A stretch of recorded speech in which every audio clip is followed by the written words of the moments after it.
Are the Glazers seriously looking to cash in on Manchester United? And why would they do that right here, right now?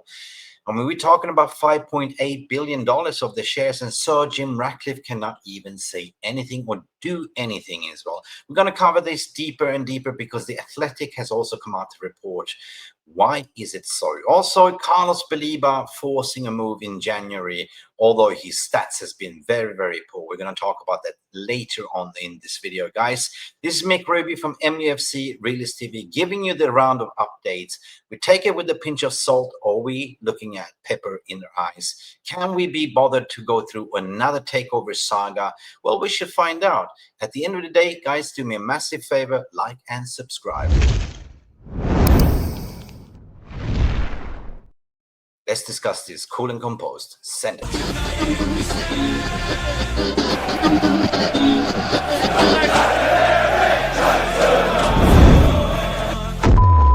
Let's go.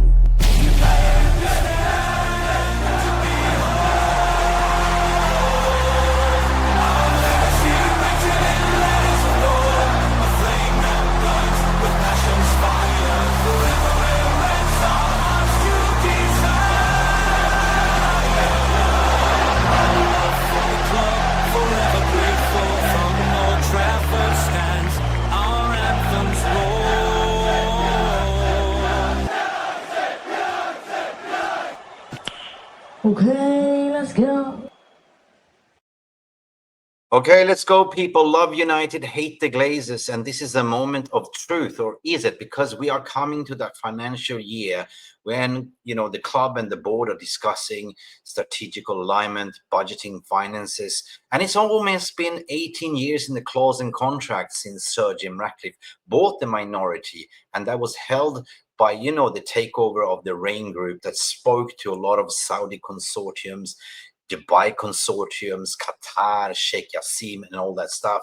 And if you guys remember, the Glazers was down there in the Qatar World Cup, mingling around with these ultra billionaires, trying to find the best bid. But at the end of the day, the Rain Group choose Sir Jim Ratcliffe because they needed the money, the 27% injection they gave him, actually the sporting control. But what does this mean right now, since this report came out from the Turkey? I mean, we're talking about the Saudi sports fixer and government spokesperson, well-connected figure, and that spread a little bit wildfire around that he's confident that Manchester United, there is a bid on the table, seriously advanced bid, but it's not from Saudi Arabia and it's not Qatar, and it comes out confirmingly later that is from Dubai, UAE. So who is this Mr. Bidder, and why 5.8 billion? 5.8 billion. Well, we're going to break it down cool and composed as per usual, as The Athletic and Laurie Whitwell has also come out to speaking about that. So listen, at the end of the day, do we believe it? I mean, Manchester United has not come out and denied anything, kept everything in the dark. And if you do remember, the Manchester United PLC is a public listed company. That means that they are obliged to inform the shareholders that is it for sale or not for sale. Otherwise, it's market manipulation. And now we're seeing that the stock price of Manchester United PLC has gone up. Could it be a little bit of market manipulation, or is it actually Glazers' tactical thinking that we're going to cash out? Now, I'm going to give you my take on it, as I did a full cover of the whole takeover saga. And I do remember the drag-along clause in this contract, where the actually purchase of Trawlers Limited, now converted over to Ineos, is actually giving 18 months with a shareholding of 27% of the Class B shares, right? With 2 or 3 seats on the board, right? And they actually been giving him, Sir Jim Ratcliffe, 18 months to make this profitable.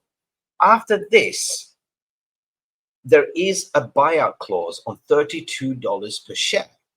That Sir Jim Ratcliffe can have the first refusal right. If there is a bidder to come in and wants to buy 100% of the club, he has to go over $32 per share. After these 18 months, look, after next year, that clause is no longer valid. So that means that the price of the share will drop down to $17 per share. So is that possible that the Glazers are now looking, this is now or never? This is how we can actually cash in. We got the money, the cash injection that went into our pockets and not into the club by Sir Jim Ratcliffe. He gave us the money and we gave him the sporting control. But in this contract, Sir Jim Ratcliffe cannot do anything if the Glazers want to sell. Why? Because they are the majority of shareholders. Simple as that. They can go behind the backs, but they have to inform we are looking for strategical investors. And lo and behold, something comes out to say that Dubai are interested. Now, who is this mystery bidder from Dubai? Let's go back in memory lane, and I can only tell you one thing. There's a lot of rumors and speculations, so therefore, take it with a pinch of salt, because I'm not in the know on this one. I'm just reporting on it. Add this to the stage, people. Basically, if you go back in time now, right? Dubai's potential interest in Manchester United. Speculations. Mark my words, I'm saying speculations, but I'm going on the fact that Dubai's sovereign wealth fund, led by Crown Prince Sheikh Hamdan, remember this guy, right? Identified by the UK newspapers in late 2022 as a potential bidder if Manchester United became available for a purchase. So if you remember in 2022, this is where we actually went for a bidding spree. This is where the Glazers and the Rainer Group was looking around the Middle Eastern ultra-rich families because they want money. They want over 5 billion, 5.8 billion valuation, right? To buy the shares. And adding on the stadium value, which is now, they don't even have the money to actually build the stadium. They need investors. Is this possible? Some reports, according to this as well, says that the group of the mystery Dubai-based investor has an interest in the club and advanced talks with the Glazers to buy their ownership about over 5 billion, 5.8 billion to be honest, as a partial investment for the stadium build as well. Might be. Some people saying it's Imar, one of these property developers, Damak. There's a lot of speculations, but I can only go in the timeline basically to see who was the bidders back then that entered the bidding stage or didn't enter, that the Rain Group and Manchester United was speaking to. And then you tie it into together with the Saudi link connection with Turkey, right? The Sheikh Turkey that came out to say that this is advanced talks.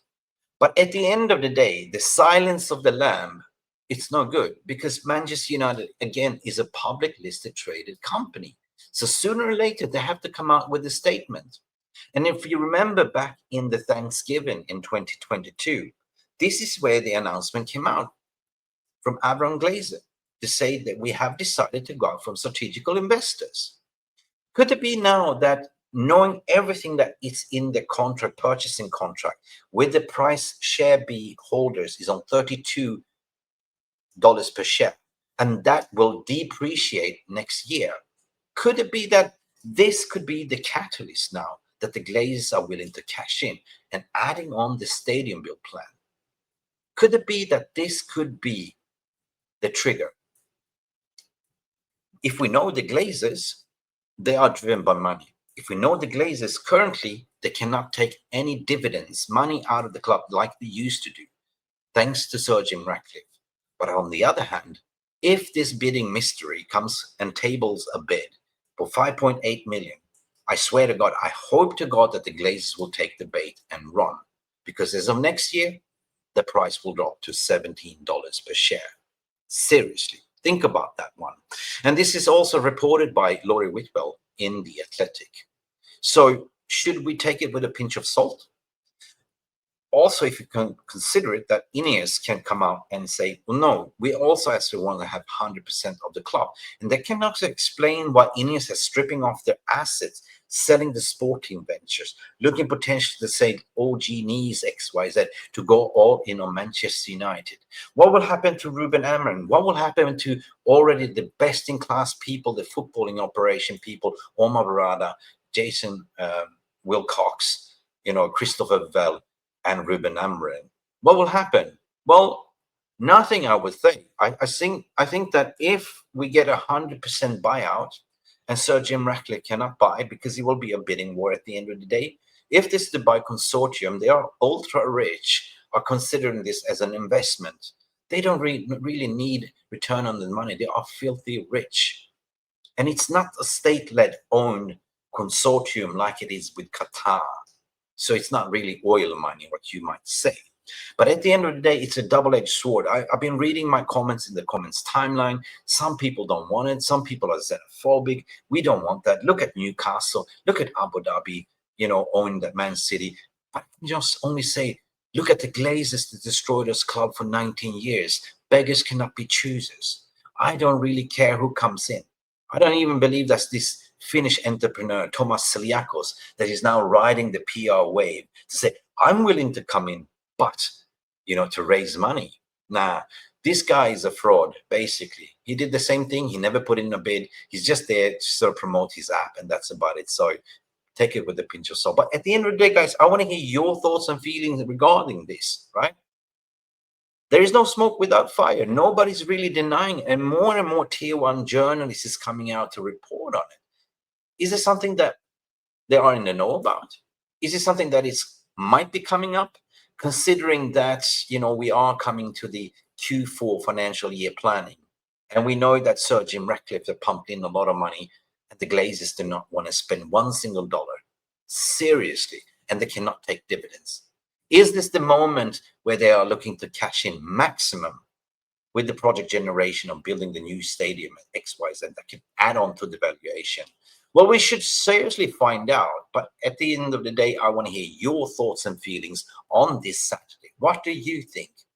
Is it BS? Or does it have legs? Well, I'll let you decide. Another news before we round up as well, this report's coming out regarding Carlos Baleba. His head is turned and he potentially had a transfer request. If you look at his season so far, it's been shocking, but there is such a great talent in Carlos Baleba, and we know that he is our number one target. I don't say that he's done that deliberately, but I think that his head is at Manchester. He was denied a move. He was outpriced. I don't think that he's doing this deliberately because he's been subbed out like in every single game after second half. He's been atrocious this season. But however, that doesn't mean that he's a shite player, in my opinion. I saw what he did last season. I saw what he did the season before. And I think that there is a player. But in my opinion, this only lowers down the price. And we know that we will look for a midfielder in the January window. This has been Mick Ruby from MUFC Realist TV. This Saturday roundup, a mega bid might be coming in. I don't know. What do you think? Do me a massive favor, like and subscribe and leave your comment below.